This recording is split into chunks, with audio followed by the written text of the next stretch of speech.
P तथा Q के बीच तुल्य धारिता ज्ञात कीजिए। तो यहाँ पर गौर करेंगे, पी और क्यू के बीच पूरी तुल्य धारिता ज्ञात करना है। तो सबसे पहले हम क्या करेंगे, पी तथा यस के बीच में जो यहाँ से पी तथा आर के बीच में इस तरीके से धारिता ज्ञात करेंगे। दोनों में देखेंगे किस किस क्रम में जुड़े हुए हैं।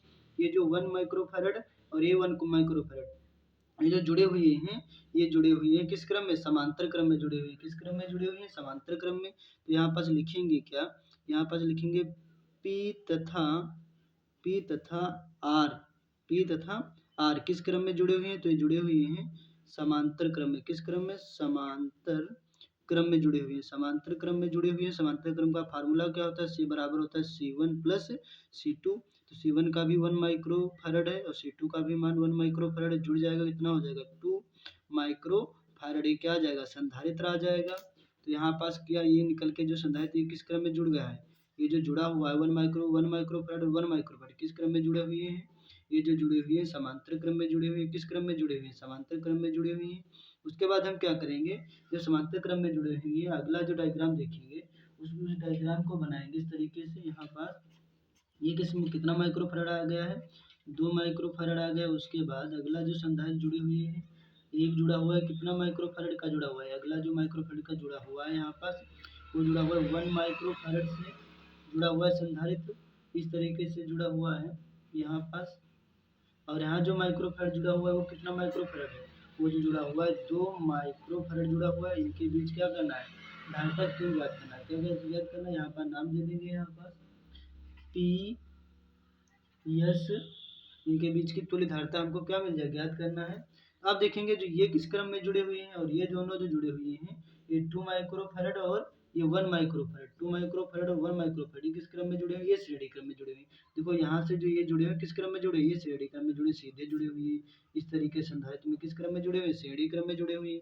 तो यहाँ पास क्या लिखेंगे, ये किस क्रम में जुड़े हैं, तो जुड़े हुए हैं श्रेणी किस क्रम में, श्रेणी क्रम में। श्रेणी क्रम का फार्मूला क्या होता है, श्रेणी क्रम में जुड़े हुए हैं, श्रेणी क्रम का फार्मूला था 1/c बराबर 1/c1 प्लस 1/c2। उसके बाद हम गौर करेंगे, आइए, तो 1 जो C1 कितना दे रखा है 2 माइक्रोफैरड, तो यहाँ पर रखेंगे 2। 1 जो C2 जो दे रखा है कितना माइक्रोफैरड 1 माइक्रोफैरड, यहाँ भी 2 यहाँ भी 2 बनाने के लिए ऊपर नीचे अंश और में 2 से गुणा कर देंगे। तो 1/2 यहाँ भी प्लस का 2 एक कम 2 हो जाएगा और 2 एक कम 2 हो जाएगा। 1/c रहेगा, यहाँ भी 1/c रहेगा, यहाँ भी 1/c रहेगा। जो 2 बार लिखा होगा उसको एक बार लिखेंगे, 2 एक जुड़ेगा कितना हो जाएगा 3।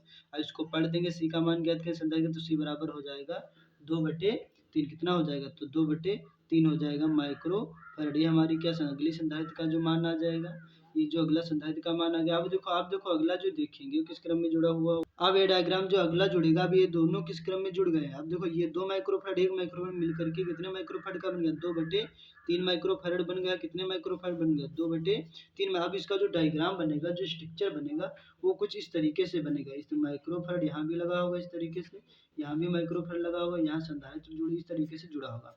अब यहाँ पर जो जुड़ा है कितने माइक्रोफैरड का, ये जो निकल करके आया है वो निकल करके आया है 2/3 माइक्रोफैरड और नीचे कितने माइक्रोफैरड जुड़ा है, 2 माइक्रोफैरड। अब यहाँ पास हमको क्या कहते हैं, अब ये किस क्रम में जुड़े हुए हैं, अब देखो दिख रहा होगा आपको। अब ये जो संधारित्र जो जुड़े हुए हैं ये समांतर क्रम में जुड़े हुए हैं। किस क्रम में जुड़े हुए हैं, समांतर क्रम में। तो यहाँ पर लिखेंगे समांतर क्रम से, समांतर क्रम में। किस क्रम में जुड़े, समांतर क्रम में। समांतर क्रम का फार्मूला क्या होता है, समांतर क्रम का फार्मूला होता है C बराबर होता है C1 प्लस C2। अब देखो यहाँ पास क्या करेंगे, C1 और C2, यहाँ पास C1 कितना दे रखा था, वो दे रखा है यहाँ पास 2, कितना दे रखा है 2/3 माइक्रोफैरड प्लस जो C2 का कितना दे रखा है 2 माइक्रोफैरड, 2 ही रहेगा, जब कुछ नहीं होता वहाँ 1 मान लेंगे। और यहाँ 3 है, यहाँ भी 3 बनाने के लिए ऊपर नीचे 3 से क्या कर देंगे, गुणा कर देंगे। यहाँ पास C बराबर, तो C संधारित्र से रहेगा 2/3 रहेगा। अब यहाँ क्या करेंगे, 3 एक कम प्लस 3 रहेगा, 3 एक कम 3 हो जाएगा, 3 दूना 6 हो जाएगा। अब यहाँ क्या करेंगे, C बराबर संधारित्र का जो काफ़ी बार जो 2 बार 3 है उसको 1 बार 3 लिखेंगे, 6 2 कितना हो जाएगा, 6 2 8 हो जाएगा। तो यही हमारा जो संधारित्र माइक्रोफैरड 8/3 क्या आ जाएगा, माइक्रोफैरड, यही हमारा संधारित्र आ जाएगा। तो आप सभी को ये वीडियो आपको कैसा लगा, आप सभी को अच्छा लगा तो ये वीडियो को आप सभी लोग लाइक करिए। फिर मिलते हैं नेक्स्ट वीडियो में, तब तक के लिए